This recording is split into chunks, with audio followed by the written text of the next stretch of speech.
Labai graži giesmė, Kęstuti. Ačiū labai tau, kad tu pravedėjai ir tu mūsų vedėjai tą giesmę, kuri dvasios kalavijo transmitė. Žinot, kaip atremti priešą dvasios kalavijo? Vat kartais mes žinom, kaip tikrų kalavijų galima atremti, ne? Bet kaip dvasios kalavijo, va tai sunku būna. Reikia mokintis. Aš manau, tam mes susirinkam, kad galėtum išmokti, kaipgi mes galime Dievo pagalbą atremti priešą. O mūsų priešas yra ne žmogus. Mūsų priešas yra ne žmogus. Deja, mes pamirštam ir kartais kovojam su žmogumi.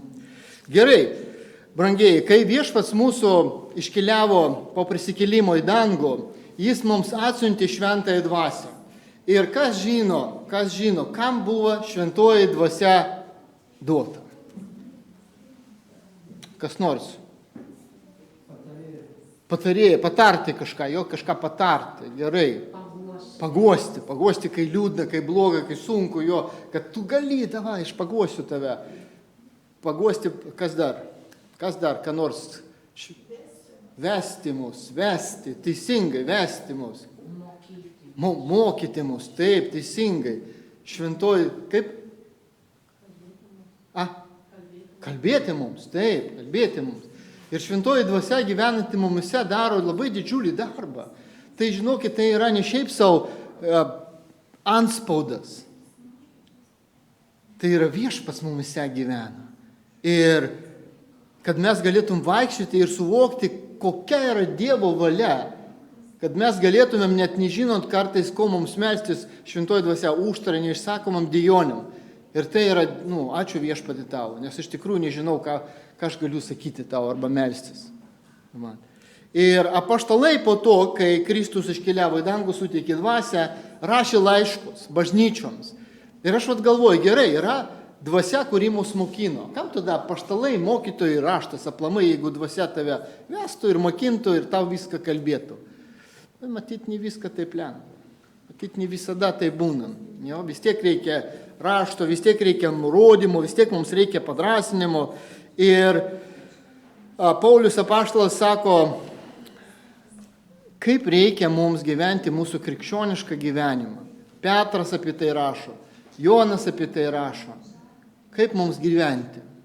Vat aš nežinau, vat tikėjau į Dievą, haleliuja, viešpatį gerai labai.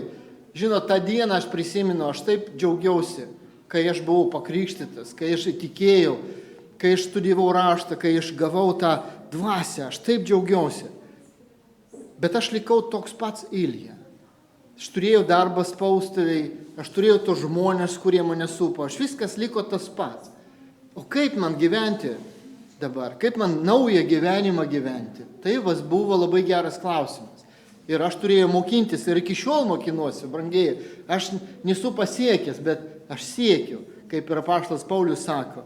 Ir jis sako, mes tai darom, draugai, ateiname į bažnyčią, mokomės, ne tam, kad patiktų žmogui ir įtiktumėt žmogui. Žinot, jeigu mes stengiamės įtikti žmogui, mes prarasim save. Mes labai greitai prarasim save. Jėzus ne visiems įtiko. Tobulas. Tai tu netobulas žmogus nori visiems įtikti. Tai ir apaštalas Paulius sako, bet mes, sako, norim patikti ne žmonėms, bet Dievui, kuris tyria mūsų širdis. Mes norim patikti Dievui. Ir klausimas labai geras, kaip viešpatie aš tau galiu patikti? Aš žinau, tu mane išgelbėjai per malonę, ne savo pastangomis, bet aš turiu gyventi vertai, aš turiu vertinti tavo auką, aš turiu vertinti tavo kraują. Vat vienas tas ant kryžiaus kabantis nusikaltėlis. Jis norėjo išeiti nuo kryžių, sako, jeigu tu viešpats leisk man nueiti. Bet kas jam pasikeistų? Kas pasikeistų šitam nusikaltėliui? Niekas. Jis tiesiog norėjo išvengti visus baus pasekmes. Ir gyventų tokią pat gyvenimą.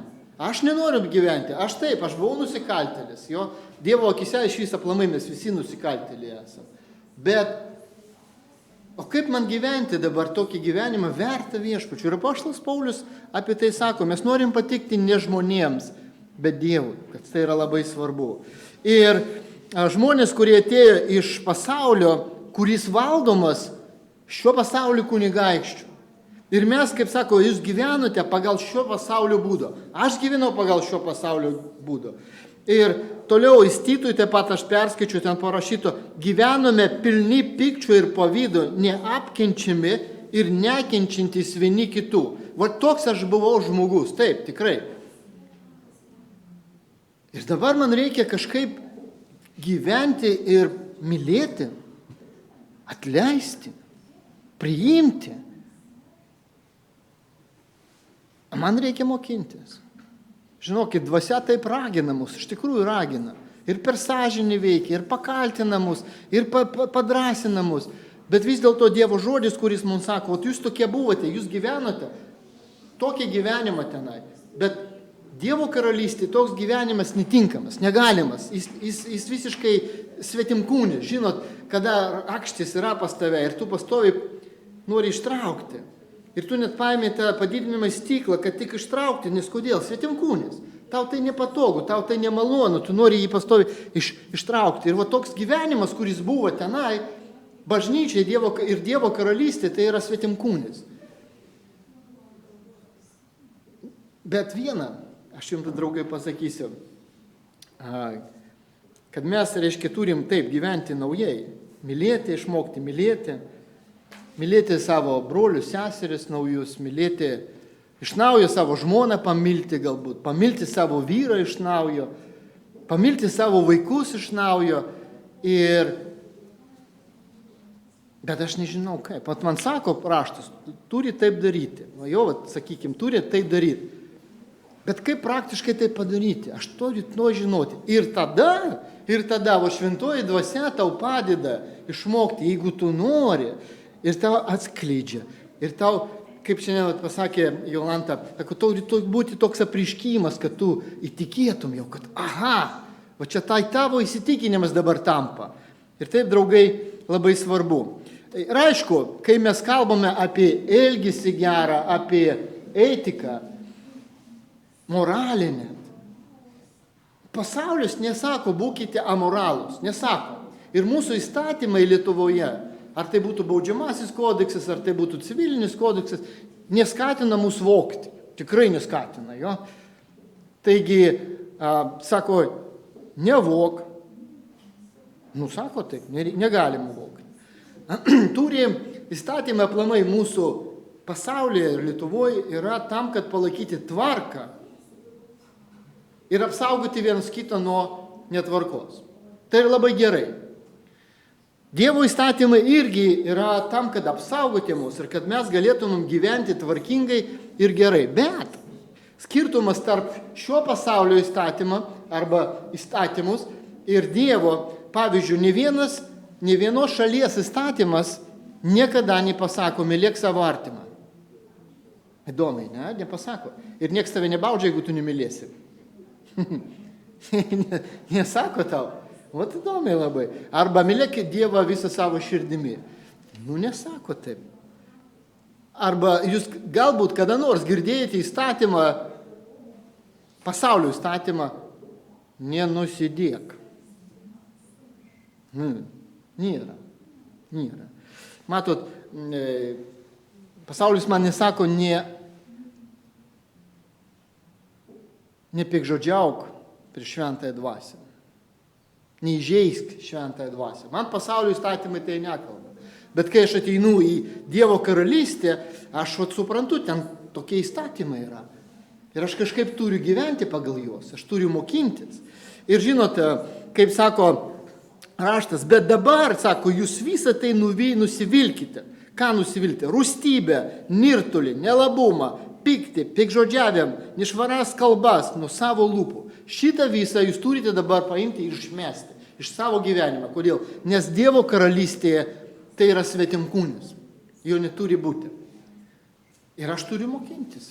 Taip, ir mes visi turime mokintis. Tai šiandien aš norėčiau, draugai, kaipgi mums gyventi pagal šventąją dvasią, kad neįžeisti tą dvasią, malonės dvasią, neįžeisti ir mokintis gyventi Dievo karalystėje, kad mes galėtumėm nepikžodžiauti, kad mes galėtumėm nuimti, nusivilkti rūstybę, nirtulį, nelabumą. Ir kaip sako apaštalas Paulius Titui, Timotėjui, noriu, kad žinotum, kaip reikia elgtis Dievo namuose. Kaip reikia elgtis Dievo namuose. Nes Dievo namuose, draugai, tai nėra apeigos arba tradicijos, kaip tu turi sėdėti, kaip turi stovėti, kaip turi atsistoti, atsisėsti, kada reikia užeiti, išeiti. Tai nėra forma. Mes kalbam apie turinį. Kaip reikia elgtis Dievo namuose, kaip reikia elgtis kaip žmogui, kuris išgelbėtas. Ir yra du dalykai, apie kuriuos jūs kalbėsiu. Ar yra čia žmogus, pagalvokite atidžiai, ar yra čia žmogus, kuris niekada nesipyko, nesuko? Pakelkite rankas, aš noriu tokį žmogų iškelti. Čia. Arūnai parašyta. Tai irgi tai. Meluoti irgi negalima. Taip, tai vat, iš tikrųjų, turėjom tą pyktį savyje, turėjom kažkaip neišreikšti tą pyktį, kaip mes mokėjom. Ir tai mes iš pasaulio tai buvo normaliai, galbūt, bet mes atėjome ir čia vat parašyta, kad mes turime visą tai nusivilkti. Nusivilkti kažkaip turime. Ir kadangi tokio žmogaus nėra čia, kuris niekada nesipyko, nėra, gerai. Tai šiandien kalbėsime iš rašto, o kaipgi mums tai padaryti, draugai, kad mes išmoktumėm teisingai pyktis. Aišku, pyktis tai yra kaip emocija, jo neįmanoma neturėti, bet teisingai išreikšti galima. Ir šventoji dvasia Dievas mus tai mokina. Dėl to, kad neįmanoma vis tiek nesipykti, bet reikia teisingai. Žinot, vieną pasakyti, nepyk, nekalbėk blogai, bet kitą paaiškinti, kaip tai reikia daryti. Ir aš manau, tai yra labai svarbu. Aš manau. Taigi, žiūrint į savo gyvenimą, žiūrėsiu dabar savo gyvenimą, aš nežiūriu jūsų gyvenimą, žiūriu savo gyvenimą. Ir mano gyvenime, draugai, aš norėjau visada, kad mano žodis būtų paskutinis. Kad tu ginčiasi jo, ir mano žodis turi būti paskutinis.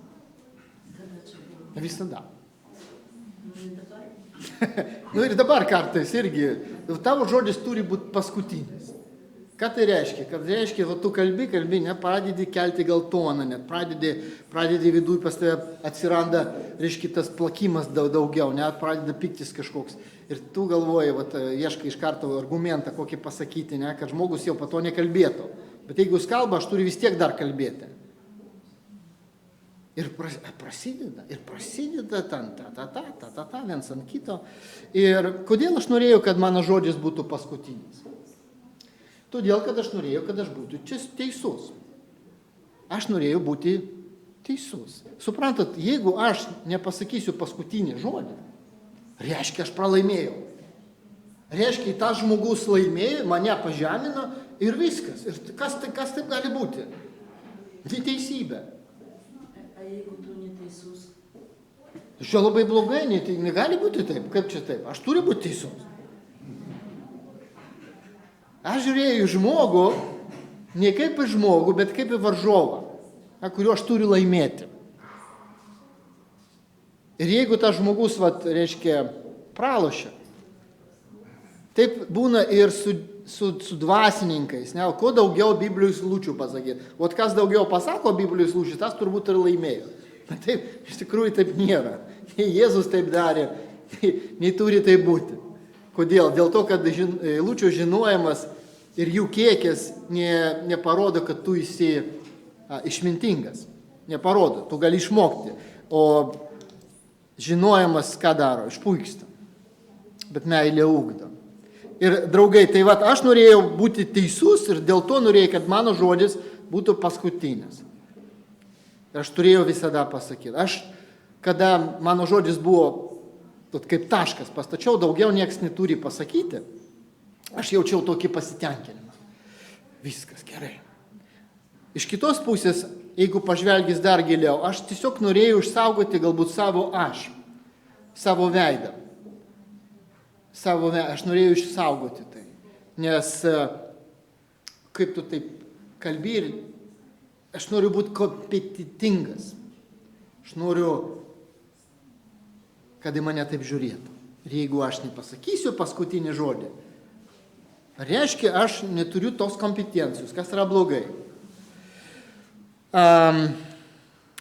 Taip pat, mąstant apie tai, kodėl mano žodis turėjo būti paskutinis, aš galvoju, aš dengiau savo baimę. Baimė būti pažemintam iš dalies. Ne, tu nebūsi pažemintas, aš taip galvojau. Aš bijojau būti pažemintas, jeigu aš nesakysiu nieko, jeigu aš atsitrauksiu, jeigu aš nieko nesakysiu, reiškia, žmogus mane kažkaip nugalėjo. Ir aš bijojau, kad, tokia baimė buvo viduje. Čia aš kalbu apie save. Ir dėl to aš visada ieškojau bet kokius priemonės, argumentus, ar tai būtų internetas, Wikipedija, raštas, bet kas, kad tik laimėti pokalbį. Ir tai yra, draugai, tai neturi būti iš tikrųjų. Ir aš pažiūrėjau savęs, kad aš dariau neteisingai, bet taip aš pripratau pasaulį, taip ir aš pripratau pasaulį. Aš taip pripratau. Ir aš atėjau bažnyčią ir aš nežinojau, kaip visą tai nusimti. Kaip kalbėti taip, kad aš būčiau kitoks. Koks kitoks? Aš net nežinojau, ką tai reiškia. Iš vis nieko nekalbėti. Ir taip aišku, yra pasaulyje, bet taip neturi būti Dievo karalystė. Draugai, pamastykime apie Jėzų. Jėzus iš tikrųjų, jeigu mes pažvelgsime, jis kalbėjo ir palyginimais, ir, pavyzdžiui, žiūrėkit, ateina fariziejai ir sako, mokytojo, ar turime mokėti mokesčius? Mes turime mokėti arba ne? Mes turim okupantus, romiečius, tai yra okupacinė valdžia. Mes turim mokėti jiems ar neturim? Kaip tu pasakysi? Ir čia galima ginčytis, čia galima žiūrėti, tokius ginčius galime įsivelsti. Bet Kristus paprastai sako, pažiūrėkite ant monetos, parodykite, kieno atvaizdas. Tai duokite šitą, kieno atvaizdas yra, bet Dievui duokite tai, kas Dievui. Ir visi stebėjus, viskas, jokių ginčių nėra, argumentų nėra. Ant tiek svarus. Ir aš kartais galvoju, viešpatie, aš taip noriu irgi taip pasakyti, kad jau visi tylėtų. Bet jau pats motyvas manyje yra neteisingas, suprantate? Jau pats motyvas yra neteisingas. Jeigu tu tiek išminties turėsi kaip Jėzui, tai ačiū Dievui. Bet žiūrėkite, Jėzus labai aiškiai taip, pasakė, arba buvo 7 broliai, kiekvienas turėjo tą žmoną, danguje kieno žmona bus. Jėzus sako, tai nesuprantat nei rašto, nei ko, nes danguje kaip angelai, ten nėra vestuvės. Ir viskas užtylo. Bet buvo atveju, kada Jėzus stovėjo prieš Poncijų Pilotą. Ir ar jis ginčijosi prieš Poncijų Pilotą? Kodėl jis ten nesiginčijo? Kaip kas žino?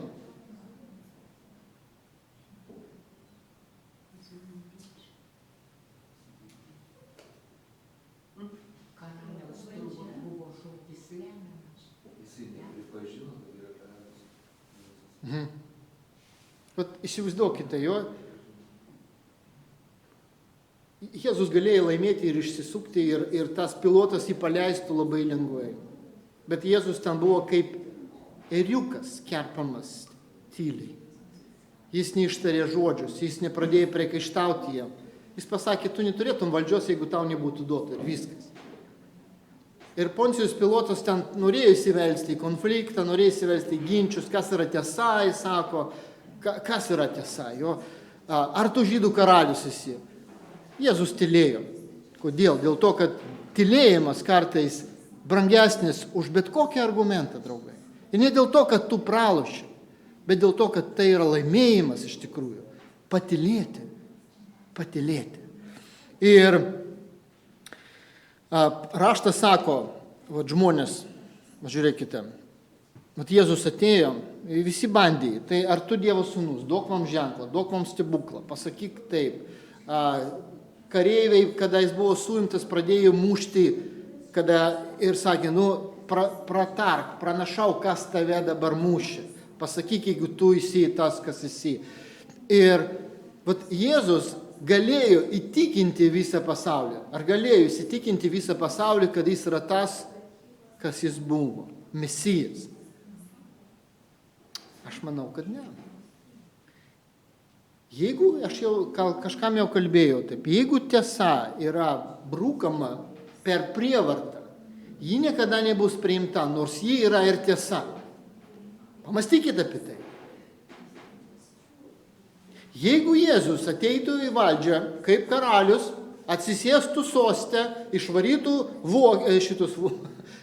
romiečius, jo išvarytų ir kas būtų tada? Visi sako, tobulas karalius, visi gerai. Ar tikrai visi jį priimtų taip? Ar visi paklūstų jo valdžiai? Ar nebūtų sukilėlių, kurie norėtų jį nuversti ir pasakyti, tu blogas karalius, tu ne pagal mūsų darai. Tai, draugai, tiesa arba teisybė, jeigu yra brūkama per prievartą, nebus priimta. Dėl to kartais mūsų argumentui žmogui neveikia. Kodėl? Dėl to, kad tai per prievartą duodama. Ir Jėzus, jis nenorėjo įtikinti nieko. Jis galėjo. Bet jeigu stebuklai, sako, neįtikino, jeigu raštai neįtikino, tai kas tada? Tai, brangiai, dėl to aš jums kalbu, kad tam, kad mus atvesti pas save įtikinti, Jėzus tapo, sako Filipiečiams 2, nuo 5 iki 8 eilutės, sako, kad jis tapo kaip vergas ir tapo kaip vienas iš mūsų. Ir mirė. Ir kiekvienas, kuris jį priėma tikėjimu, gauna šventąją dvasią. Vat priėma savarankiškai, savanoriškai, ta prasme taip. Gerai, tai dabar, vat, kai mes supratome, kad Jėzus irgi, jis galėjo pasakyti, bet jis kartais ir tylėjo, ir nekalbėjo, ir vengė, ir išeidavo net pasimelsti į dykumą. Taigi, kaip Dievo vaikams, kaip sako, būkite tokie nusistatymo kaip Kristus Jėzus, aš noriu būti tokie nusistatymo kaip Kristus Jėzus ir jūs norite, ir aš manau taip, tai mums reikia mokintis. Ir vienas iš būdų, kuris padeda mums, draugai, vengti ginčių, nereikalingų. Aišku, kartais tu turi pastovėti už tiesą, taip, bet nevengti ginčius, aš manau, draugai, tai yra nuolankumas. Tai yra nuolankumas. Parašyta, išdidumas sukelia ginčius ir išmintingieji klauso patarimo. Taigi, išdidumas sukelia ginčius. Suprantat, aš skaitydamas raštą niekur nepamačiau, kad nuolankumas sukelia ginčius. Niekur neparašyta. Niekur neparašyta, kad nuolankumas gali sukelti ginčius. Ir aš turėjau suprasti. Sunkiai, taip, sunkiai, bet aš turėjau suprasti.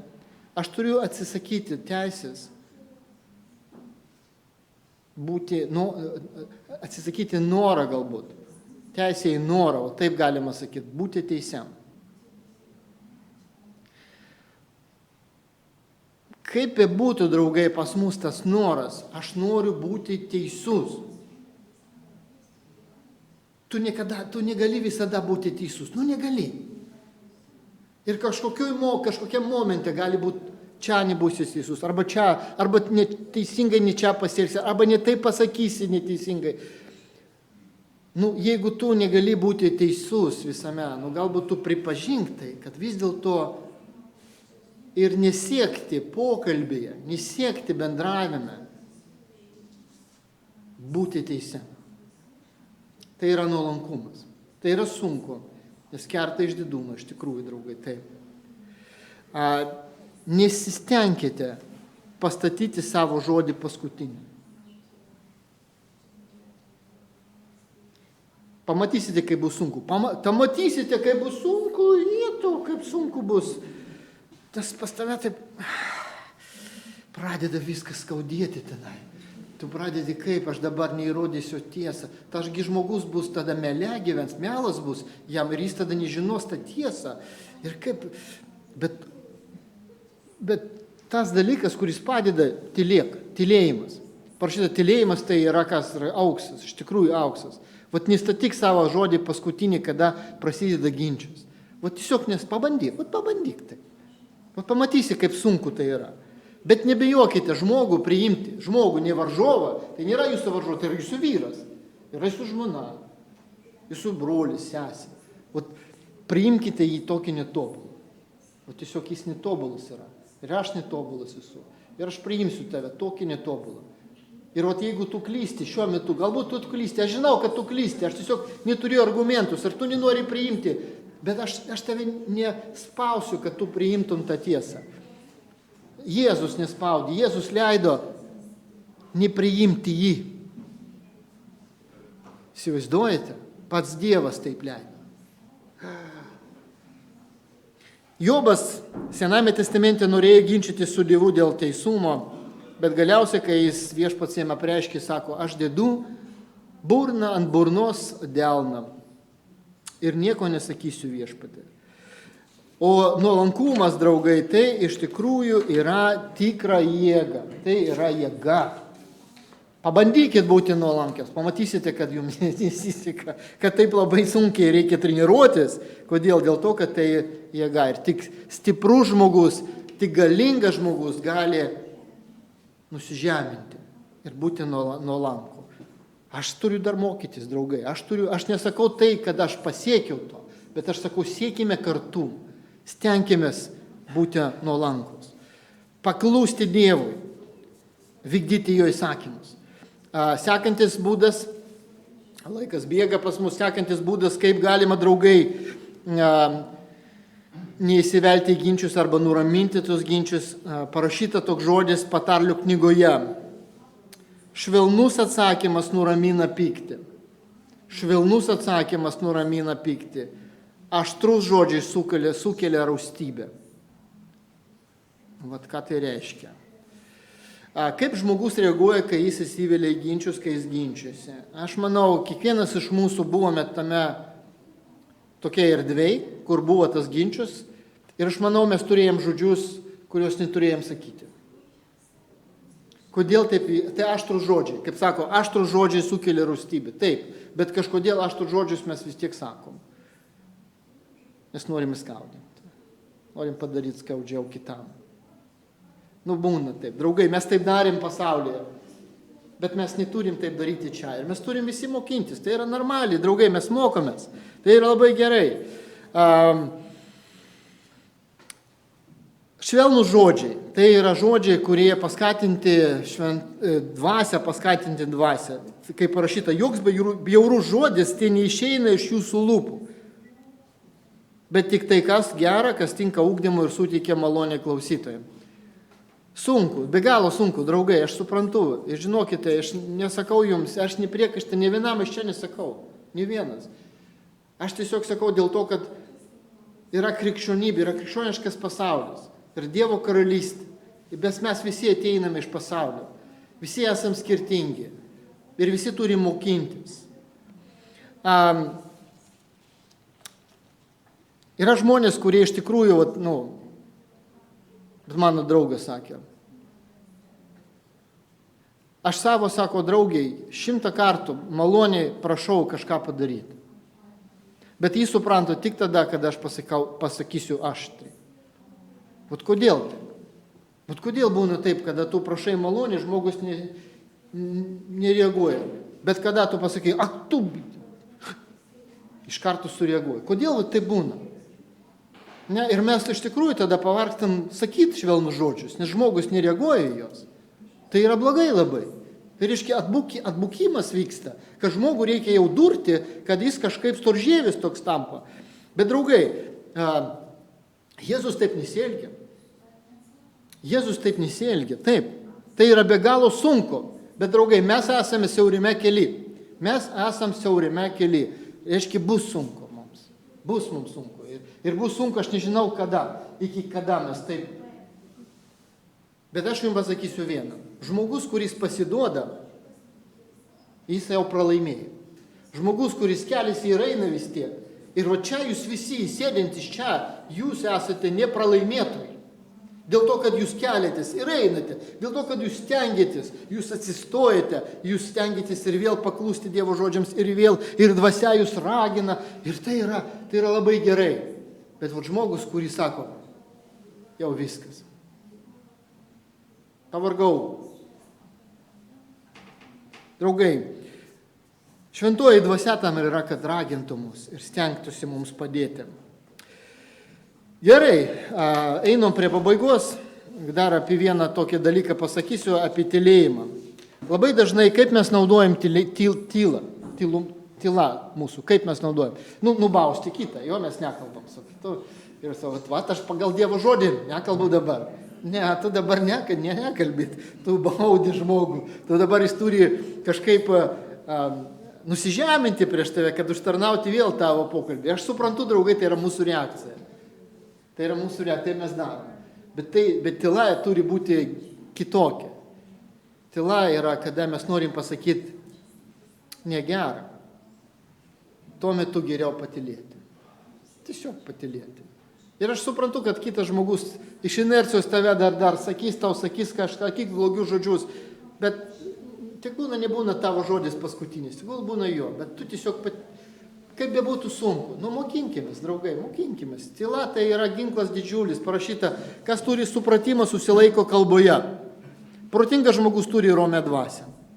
Žinot, kas įdomiai labai raštas sako, net kvailys, jei tyli laikomas išmintingais. Įsivaizduojate? Šitą įdomiai. Mes galim būti išmintingai atrodyti iš tikrųjų jo. Taigi viešpats, draugai, mus mokina ir mokina mus. Ir čia yra iš Dievo žodžiais. Tai, ką aš jums kalbėjau, tai nėra kažką naujo. Karts nuo karto tai kaip ir žodis mums primena, mes turime viens kitam priminti. Stenkimės, draugai, pamatyti vienas kitą ne kaip varžovą, kaip aš matydavau varžovą. Jeigu už karto atsiranda viskas varžovas, reikia laimėti. Atsiranda kažkoks kovinis toks, nežinau kaip pasakyti, režimas. Nuolankumas. Junk nuolankumą, patylėk, susilaikyk. Nekalbėk, pasistenk tavo žodį, tu nepralaimėsi tikrai, nebijok būti, Jėzus buvo kaip vergas tapo. Ir ką? Ir viešpats išaukština jį. Ir mūsų išaukštins Dievas. Draugai, su pasauliu ypač ginčytis, kartais mes ginčiamės su pasauliumi. Nesiginčykit, nereikia. Pasakykit, žmogus turi tą tiesą priimti, o ne būti įstumti.